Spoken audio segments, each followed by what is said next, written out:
Now to a story you'll see only on Eyewitness News. Her life changed forever when she became the victim of a violent crime.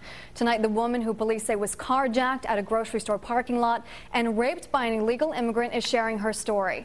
Eyewitness News reporter Sean Daly joins us live with the interview you'll see only on 12. Violent crime always is awful, but it's especially awful when it's random, as it was for a Providence woman who was a victim of a carjacking and a rape a year ago. It was a crime that captured New England's attention as much for its random nature as its violent nature.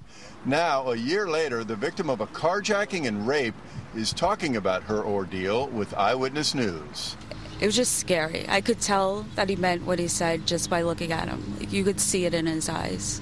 What could you see? Just that he doesn't care and that there's no emotion there. It was June 8th of '08. Heather was sitting in the passenger seat in a Stop and Shop parking lot in Warwick with the doors unlocked while her mother did some food shopping. She says she was alone for only about 2 minutes when her life changed forever. A man with a knife and no good intentions suddenly was right there in the driver's seat. The police later arrested 27-year-old Marco Rees, who admitted he raped Heather in Roger Williams Park. And that's what I kept thinking the whole drive to Roger Williams Park was that he was going to kill me. And this is the last time I'm going to be alive. And it was the last time that I had seen my mother and my family.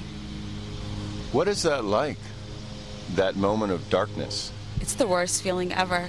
I've never felt anything like that. Marco Rees is an illegal immigrant from Guatemala who was working at a Texas Roadhouse restaurant. Heather is now fighting for what's known as E-Verify legislation that would force employers to verify that new workers are U.S. citizens. He would have applied for the job at Texas Roadhouse.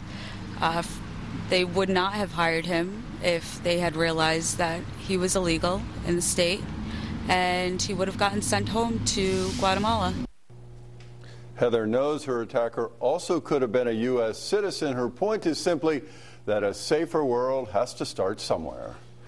Sean Daly, Eyewitness News.